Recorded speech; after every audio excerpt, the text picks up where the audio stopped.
They were our heroes. They never grew old. That's why their story will forever be told. Young boys and young men who just lived for the game. Their banner was football and Manchester United's proud name. They grew up together, were Matt's only dream. Forged by their youth, they were England's best team. Working class lads from towns far and near, who created the legend that's now held so dear. They were Matt's creation, far ahead of their time. Young boys that were gifted, played football sublime. All friends together, full of joy, laughter and fun. But oh, when Saturday came, did they get their job done. They won youth cups galore, reserve trophies too, rewards in the years before they broke through. One by one they appeared and cemented a place, realising Matt's dreams in the championship race. They had no fears, for they knew they were best. They never worried from where came the test.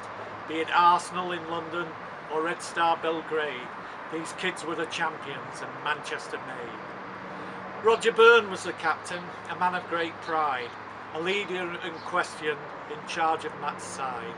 Ray Wood was a keeper, assured and agile.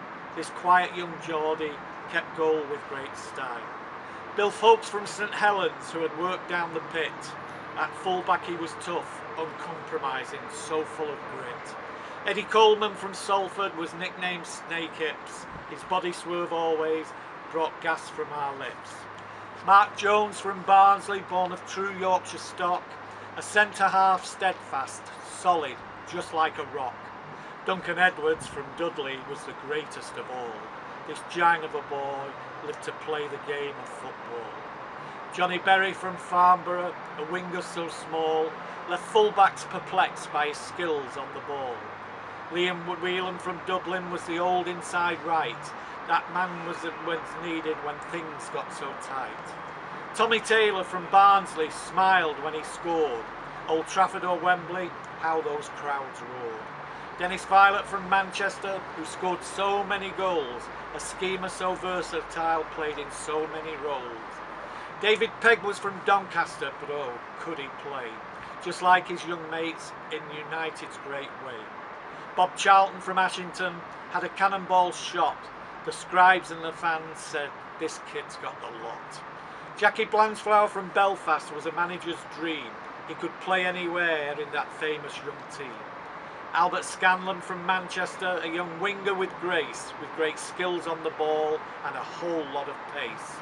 Kenny Morgan's the Welshman, another wingman of note, a great future ahead, so all the scribes wrote. Jeff Bent was a fullback, in Salford was bred, this reserve ever ready for his team that wore red. Harry Gregg was a keeper, last to join these young babes. From Highland he came and had earned the fans' raise. The team was complete, the hard work had been done. The challenge before them, 3 trophies to be won. These were the players, so young, so renowned. Their football brought crowds into cities and towns. The way the babes played was full of pride, skill and passion. And oh, how the fans loved this new football fashion. Into Europe they travelled with a fine reputation. Encouraged by all, they were pride of the nation. Carrying all of our hopes and with them our dreams, with never a fear against Europe's great teams. First came Anderlecht, Dortmund, then Bilbao from Spain. These teams were dispatched in the sun and the rain. Wherever the babes played, they drew great admiration from the fans of the club within each foreign nation. Real Madrid were the champions, a team full of class, providing the next test that the babes had to pass. They narrowly failed in 2 hard-fought games, but Europe now knew our young team and their names. In '57, league champions again, FA Cup finalists as well. That season had ended, but we all could tell how they longed for the next season so that they could appear in this great European competition in another new year. First came Shamrock from Ireland. They were no match for this team.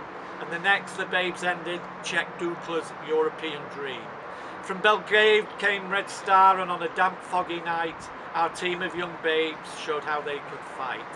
At Old Trafford, 2-1 was the score and the job was half done. This quarter-final tie still had to be won. To win that Gold Cup was Matt's holy grail, and the Babes were so confident this year wouldn't fail. They left for Belgrade full of happiness and smiles as the plane flew across Europe and hundreds of miles. With the pressboard lads on board, they were all so united on the day of the match, so calm but excited.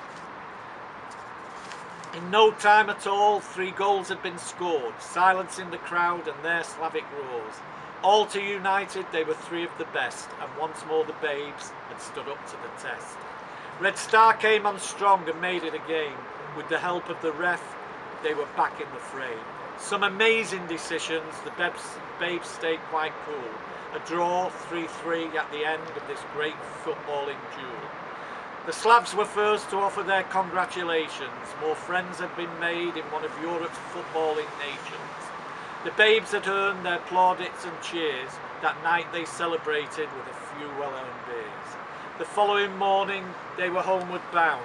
Their laughter and banter, such a happy sound. Belgrade to Munich was the first part of their trip, but as Munich approached, the temperature dipped. At Munich they stopped and the weather was bad. Snow fell from the skies, but no one seemed sad. Still full of banter, were jokes, wisecracks, retorts. This stop allowed the pressmen to file their reports. The call came to board and out they did go, from the warmth of the terminal and into the snow. Through the doors of the aircraft and into their places, players, officials, passengers, all happy faces. The engines were started by the good Captain Thane. Out to the runway went the plane once again. The tower gave clearance and the wheels started turning. Through ice, snow and slush, the aircraft was churning. Way down the runway the brakes were applied. Screeching and scraping, apprehension inside. The plane taxied round and there was lots of emotion inside that aircraft, but never commotion. Once more the good captain taxied round to the runway. The snow was still falling and the skies were still grey. Golf Alpha Zulu called for clearance once more. It moved, gathered speed as its engines did roar. Once more the takeoff had to be aborted. Fixed slow on the runway, the captain reported. So back to the terminal and our heroes deplaned. The reason for delay to them was never explained. The banter had stopped, there was now apprehension. The terminal filled, it was now full of tension. Not many spoke, there was expression of fears, nervousness, anxiety betraying their young years.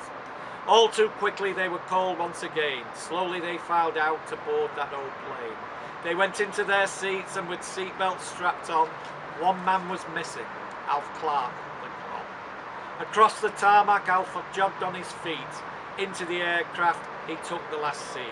The doors were closed, they were Manchester bound. Inside that plane, no one uttered a sound.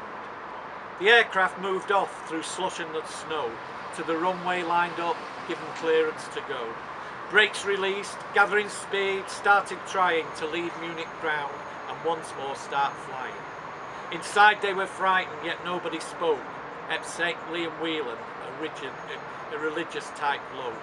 If this is dead, then I'm ready to die, were the last words that Liam was ever to cry.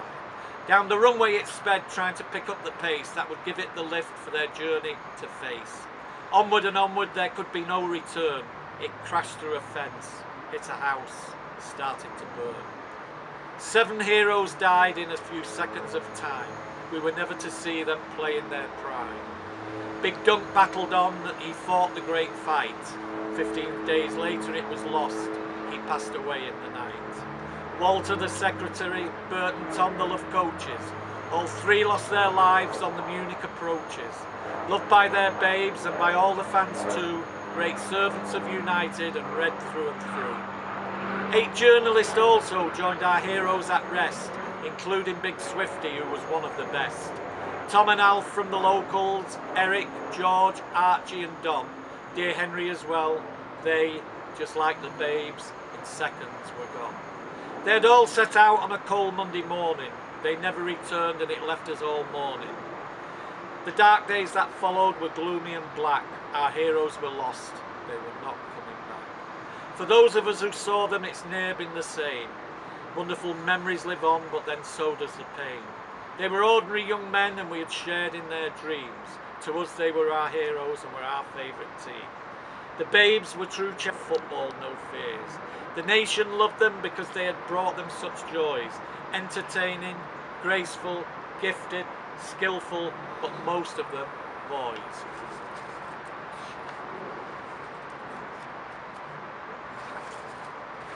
60 years have now passed since that sad, fateful day when those heroes were lost in such a harsh, cruel way. Their memories enshrined, it will forever be cherished. We never forget why it was that these young heroes perished. They were our heroes. They never grew old. That's why their story will always be told. Young boys and young men who just lived for the game. Their banner was football and Manchester United's great name.